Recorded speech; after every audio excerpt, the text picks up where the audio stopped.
Aye, that's it. Like last year probably the Joe McDonagh was obviously massive and getting back to Liam McCarthy, but the Division 2A final, winning that as our first game back was probably as important, maybe more so. I suppose that you only have to look at the top teams play there consistently and perform consistently, and that's where we know we have to be week in, week out if we're going to have a chance of staying there. So like last season was a really success for us. Promoted in the league and won the championship. So the upcoming league matches are going to be more shadowboxing than anything else. That's just my prediction, because lads haven't played in so long. They're going to try out new positions, maybe new just lads that they haven't seen in a long time, and they've only been training for 3 weeks as well. So, collectively, I know they've been training individually, but that's a whole different kind of training session. So yeah, I do 100%. I think the gap is a lot closer than people think. Obviously things haven't gone right for us in the past couple of years and stuff, but if you look back on them games, the Kilkenny game last year, the Galway game in 2019, it's like, as I said to you before, it shows that the drive and the determination is there in the team itself to be able to go on and do these things. It's just a matter of finding that want and that drive and being able to apply it in every single game and every time you turn out on the pitch. Yeah, Patrick Horgan, unbelievable player, and definitely deserves all the praise over the last few years, but you are right in many ways. Like, Cork needs some more players, but in fairness, last year I thought more players than other years actually stepped up a small bit. Shane Kingston actually performed in big games in many ways. In the games against the likes of Dublin and Waterford, maybe underperformed against Tipperary, but that's where he needs to improve, just to be more consistent. And what I noticed as well, Seamus Hartney averaged 4 points a game for play. I think that was impressive last year from him. There's some actually very good young fellas inside at the moment now. You'll have Colin Welch and you'll have Barry Mahoney came on the final now last year, but he was kind of concentrating on football last year until he got injured. He was inside with the senior footballers, but he's given 100% commitment to the hurlers this year, so he'll be wanting to look out for this year. There's a good few now, but there'll be two of the main boys now. Colin Welch is only 18, I think, or 19. He's very good. He's only 18, sorry, yeah. He'll be very good in the future. It's going to be really hard to, I suppose, keep that momentum going now, because you're up against the opposition you're up against, and players, quality of the players is through the roof now. So, no, we're looking forward to it, and no, definitely.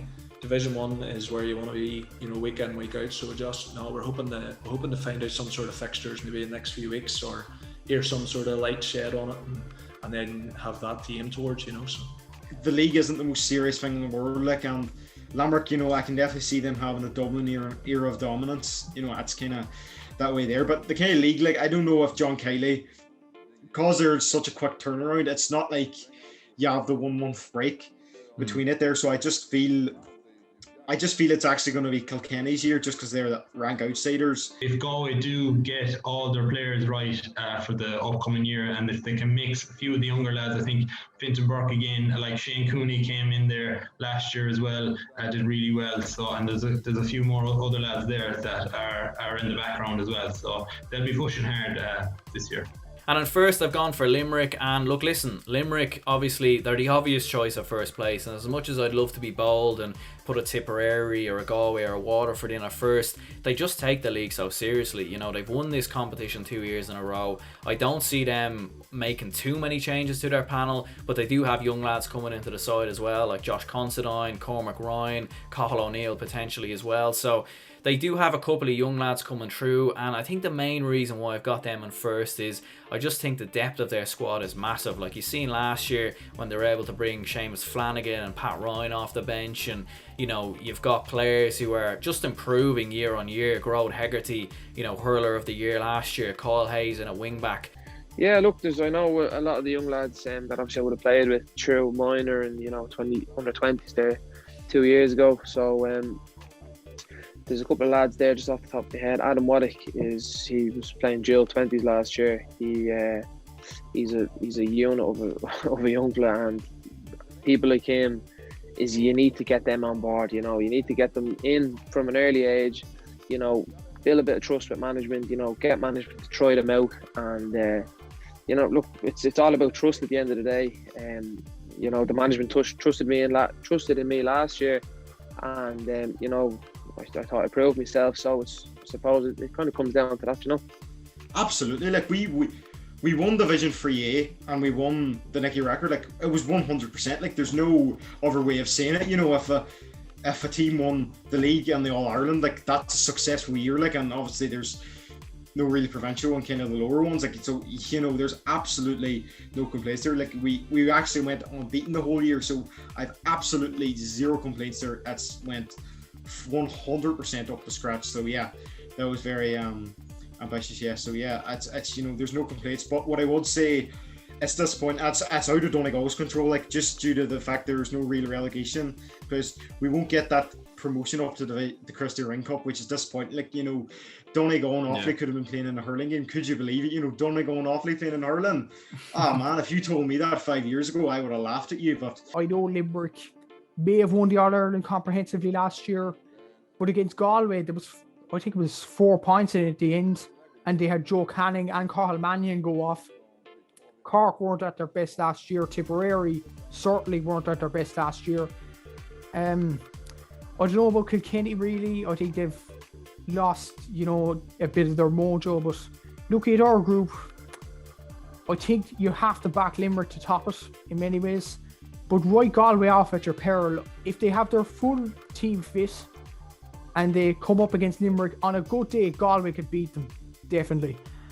Tipperary have to improve. Like they can't get worse in many ways. Like I know they reached the quarterfinals, decent for any side, but they kind of underperformed last year. And look at Waterford, I don't know, they have the same age as last year in many ways. I know they still have tied the Burger, they still have Stephen Bennett, and Liam Call is an outstanding coach. But I think a few teams might have found them out, and that could be their downfall in many ways. But I think Limerick will top it, but I think Galway and Tip and maybe Cork even will be very close to them in the end. It's class, to be honest, and it's great to see as well, because when you look at Limerick 5-10 years ago, you never thought, like, no one could predict it. Like, I remember watching the matches where Mark Foley, Andrew O'Shaughnessy, like these were there was a lot of heroes down there, like, a lot of cultural players. So like to have this, and they're still cultural players, like there's no doubt about it, but like it's great to see.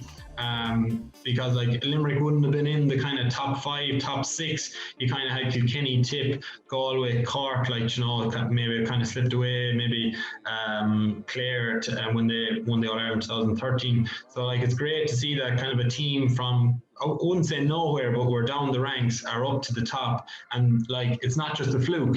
They're showing back-to-back Munsters, as you said, back-to-back All-Irelands. Like, it's fantastic to see. So it's a credit to their backroom team. John Kiley is obviously a fantastic manager. Paul Conor is very good with the coaching and the backroom team. And I think, and I know from being in Galway, there's nearly more people involved in the background than there actually is playing, and even in the squad. Like, there could be 40 to 50 people in the background between physios, dietitians, psychologists, all that kind of stuff. So it's credit to Limerick, and it's great to see. But obviously, we down here want to see Galway knock them off the perch, but it's great to see a count, because it kind of gives hope to the other counties as well, like that. It's great to see Antrim winning the Joe McDonagh, and hopefully they'll do well in the Leinster this year. And in the league as well. I think they're up to 1B there. So yeah, it gives hope to everyone else, and it's great. Fair play to Limerick, and hopefully they don't win, but I hope they keep up their good work, and Yeah, Kilkenny's an interesting one. I'm not one of these that always buys into Kilkenny being the best team in the country just because they're Kilkenny and just because they've a rich history of winning leagues and winning championships and everything else. But you are looking at it, and I'm just thinking, like, I'm looking at the other teams in this group, and I just think Kilkenny will just have more.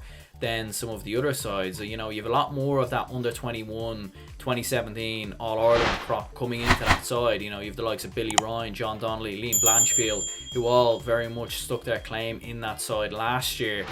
And obviously Owen Cody, Young Hurler of the Year, very, very bright. TJ Reid, you know, a bit like when we were speaking about Patrick Horgan earlier. TJ Reid is their own version of Patrick Horgan, if you like. Like, he's an exceptional hurler, one of the best in the country, has the potential to be Hurler of the Year in 2021 without doubt.